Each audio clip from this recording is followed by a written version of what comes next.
Hello, Nathan Cox here. I want to talk to you about something that used to be real simple. It should be simple, but it's not. How to choose your light bulb. Now this is actually a full topic that I can go on and on and on and talk about specifics, but I'm going to try to narrow it down and give you all the information you need and not too much extra technical stuff. Right here, I'm going to put a little clip of me walking down the light bulb aisle. This is a standard do-it-yourself store. This is not some mega, super mega store. This is down here in Ozark, Missouri. So you can see it's not a huge store, but you can see that the aisle for light bulbs is huge and a daunting task. When you get up to it, you're like, oh geez. And a lot of people are intimidated now about purchasing a light bulb. So let me go through a few things, because we all know the standard incandescent bulb. I grew up with them, I'm sure most of y'all grew up with them. 40 watt, 60 watt, 75 watt, 100 watt. Simple choices. You had 4 choices basically. You had the clear ones and the soft white. And that was it. You grab a bulb, throw it in your lamp. Almost everyone just grabbed the 60s or the 75s. And there wasn't really anything to worry about. But now, those are almost impossible to find as they're being federally mandated to be not manufactured anymore. So right now, you're not going to hardly find any more of those in the United States. Now let me show you a quick chart of the bulbs that are available now.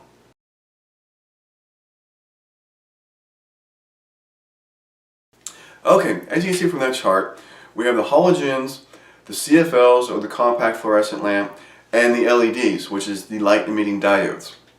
Let's start with the halogens. This is going to be your least expensive choice to buy and the closest to the standard incandescent.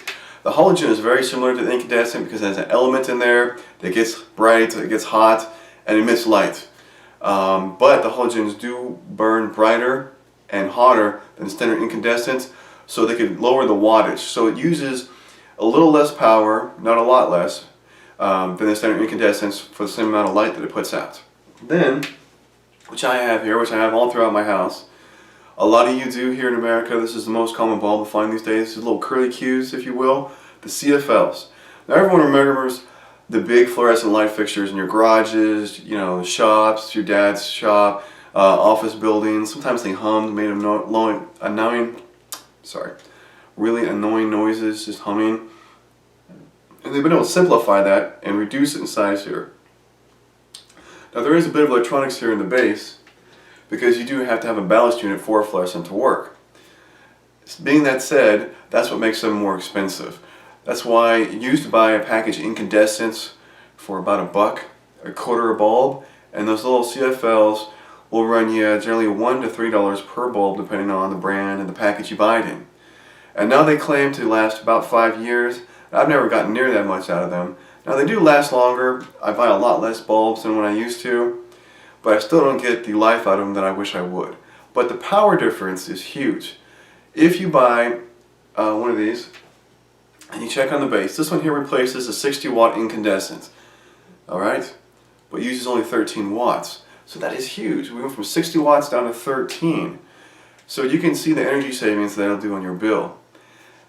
Now, then there is the LEDs, which use even less power than the compact fluorescents. So that's another positive right there.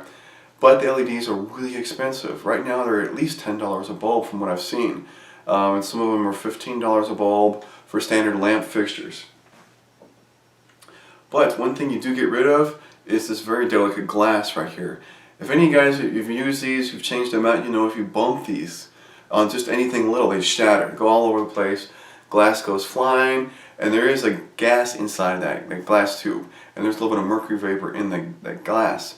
So the LEDs eliminate that. So that's another positive of LEDs, but personally they're not near economically viable enough to start buying them. They're too expensive. They work great in the flashlights, digital displays, your TVs, but I feel that they still need to come down in price quite a bit to make them attractive enough to buy for your home.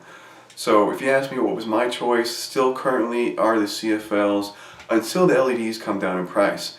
But we are still, now we've got the types of bulbs out of the way, so that's number one thing. What type of bulb do you want? Number two, the light output. Since the wattage has changed, since the incandescents were 60, 75, 100, but that's not the same on these new ones. Like I said, the 13 watt CFL replaces a 60 watt. What you want to start looking at is lumens. I got a little bit of a cold. allergies. And for those of you, this is not beer, this is just ginger ale. Let's keep it so I can keep talking to you guys. Sorry about that. The lumens. You want to focus on the lumens, which is the light output. I'll give you a chart here right now.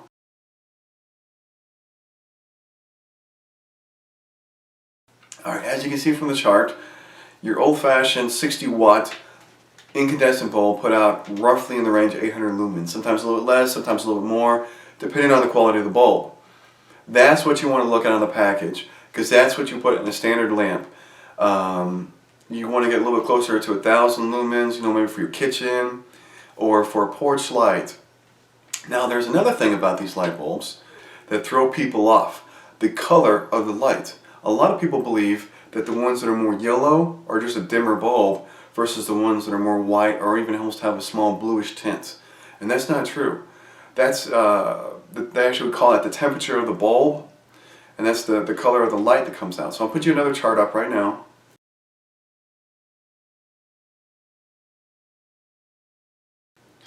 Now, as you can see from the chart, it's rated from 2700K to 6000K, and the K stands for the Kelvin. And that's going to determine the color of the light output. And depending if it's going to go into a lamp in your living room, in your kitchen, or a porch light, really determines on what you want it to look like. You know, the softer lights are much easier on the eyes for reading, doing those kind of tasks, but the brighter white or almost bluish tint, way up in the towards the 5,000 to 6,000 Kelvin, excuse me, that light will actually travel further. So those work really good for your porch lights. So, 3 things, let's overview real quick about your light bulbs. First, you need to choose the type. You're going halogen, or you're going CFL, or you're going LED. Number 2 is the brightness. How many lumens do you need for wherever you're putting it, for your application? And 3, the color of the light. What is going to work best for you? Now, I can understand why a lot of you are intimidated and it seems this daunting task, what should be simple. Used to be very, very simple.